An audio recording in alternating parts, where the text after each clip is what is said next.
Good morning. నేను జ్యోత్స్న. ఆంధ్రప్రదేశ్ నుంచి ఉద్యోగులు తెలంగాణలో చేరుతున్నట్లు జరుగుతున్న ప్రచారం అవాస్తవమని, దాన్ని నమ్మొద్దని తెలంగాణ ప్రభుత్వం స్పష్టం చేస్తోంది. రాష్ట్రం ఏర్పడిన ఏడాది రెండేళ్లలోనే ఉద్యోగుల పంపిణీ ప్రక్రియ దాదాపు కొలిక్కొచ్చిందని, ఈ అంశానికి సంబంధించి తెలంగాణ ప్రభుత్వం కొత్తగా నిర్ణయాలేమీ తీసుకోలేదని పేర్కొంది. ఓవైపు తప్పుడు ప్రచారంపై సీఎంఓ కార్యాలయం స్పష్టం చేసింది. వాస్తవానికి రాష్ట్ర ఏర్పాటు తర్వాత ఉద్యోగుల విభజన సమయంలో ఆప్షన్లు, పోస్టుల లభ్యత ఆధారంగా తెలంగాణ స్థానికత ఉన్నటువంటి ఉద్యోగులు కొందరిని ఏపీకి, ఏపీ స్థానికత ఉన్న కొందరు ఉద్యోగులను తెలంగాణకు కేటాయించారు.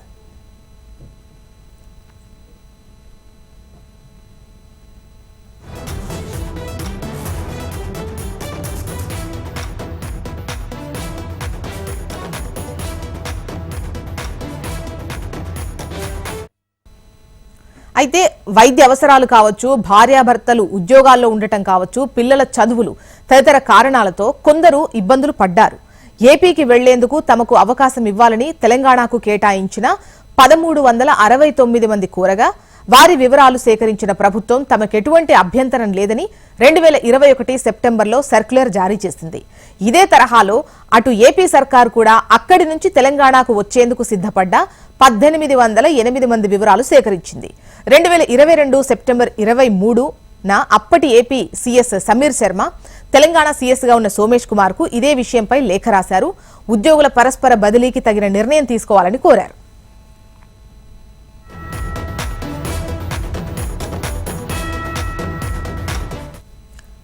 అయితే ఇది ఏళ్లుగా నానుతున్న వ్యవహారం. విభజన చట్టంలోని అంశాలపై రెండు రాష్ట్రాల మధ్య సమావేశాలు జరిగినప్పుడల్లా దీనిపైన చర్చలు జరిగినా ఎటువంటి నిర్ణయాలైతే తీసుకోలేదు. రాష్ట్రం ఆవిర్భవించి 10 ఏళ్లు పూర్తవుతుండటంతో ఉమ్మడి రాజధానిగా ఉన్న హైదరాబాద్ జూన్ 2 నుంచి తెలంగాణకు మాత్రమే రాజధానిగా ఏర్పడింది. ఈ సందర్భంగా ఏపీకి కేటాయించిన ఆఫీసులు, భవనాలతో పాటు విభాగాల వారీగా విభజన చట్టంలోని అంశాలు, అపరిష్కృత సమస్యలపై నివేదిక ఇవ్వాలని ఆర్థిక శాఖకు ముఖ్యమంత్రి రేవంత్ రెడ్డి ఆదేశాలు జారీ చేశారు.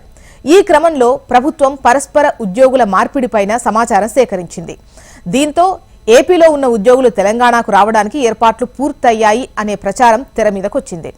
అయితే సీఎం సమాచారం అయితే కోరారు, కానీ విభజన చట్టంలో పెండింగ్ లో ఉన్న అంశాలపై తదుపరి చర్చలు, సమావేశాలేవి ఇప్పటి వరకు జరగలేదని ప్రభుత్వం స్పష్టం చేసింది.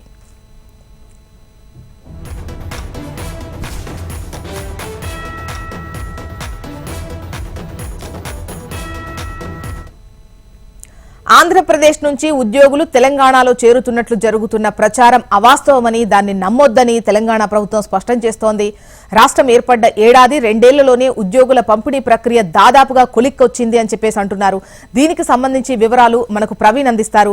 ప్రవీణ్, చెప్పండి, రెండు తెలుగు రాష్ట్రాల్లో ఉద్యోగుల మార్పిడికి సంబంధించి ఇప్పుడు సర్వత్రా చర్చ నడుస్తోంది. అసలు ఏంటి దీనికి సంబంధించి మీ దగ్గర డీటెయిల్స్ ఏంటి? ఇప్పటికే ఏదైతే రాష్ట్ర విభజన సమయంలో మాత్రం ఉద్యోగుల పంపిణీ విషయంలో కూడా కొంతమంది ఏపీకి సంబంధించిన ఆ ఉద్యోగులు కావచ్చు, విధంగా తెలంగాణకు సంబంధించిన ఆ ఉద్యోగుల విషయంలో కూడా కొద్ది రోజుల నుంచి కూడా ఇరు రాష్ట్ర ప్రభుత్వాల మధ్య మాత్రం ఒక కొలికి రావట్లేదని చెప్పొచ్చు. విభజన ఆ సమయంలో మాత్రం ఏదైతే ఉద్యోగులకు సంబంధించినందుకు మాత్రం ఏపీకి వెళ్లేందుకు కూడా మాకు అవకాశం ఇవ్వాలని చెప్పి కూడా ఆ కోరుతూ తెలంగాణకు సంబంధించినందుకు మాత్రం 1369 మంది ఉద్యోగులు తమ కొంతమందికి కూడా గతంలో కూడా తెలిసిన సిచ్యువేషన్ ఉంది. అయితే ఆ ఉద్యోగులకు సంబంధించినందుకు మాత్రం వివిధ విభాగాల్లో వాళ్ళు ఇప్పటివరకే పనిచేస్తున్నారు.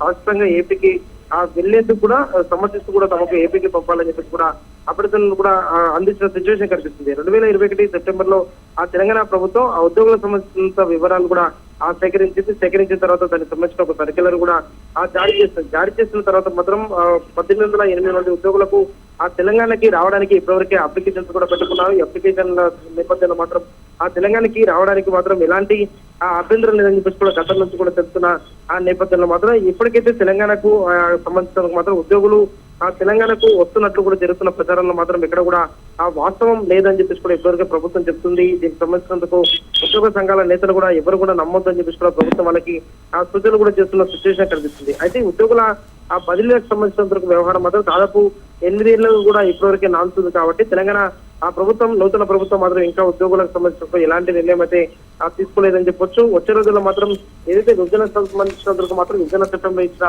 హామీలు ఇరు రాష్ట్రాల మధ్యలో ఇంకా ఏవైతే పెండింగ్ ఉన్నాయో వాటన్నిటిపైన కూడా చర్చించాలని చెప్పి కూడా ఇప్పటివరకే తెలంగాణ ప్రభుత్వం కూడా భావిస్తుంది. కాబట్టి ఉద్యోగులకు సంబంధించినందుకు మాత్రం ఏపీలో పనిచేస్తున్న వారు తెలంగాణకు ఎప్పుడు రప్పించబోతున్నారు, తెలంగాణకి వాళ్ళు ఎప్పుడు రాబోతున్నారు దానిపైన కూడా ఈ పెండింగ్ అంశాలపైన చర్చ జరిగిన తర్వాత మాత్రం ఒక క్లారిటీ వచ్చే అవకాశం చూస్తాం. రైట్ ప్రవీణ్.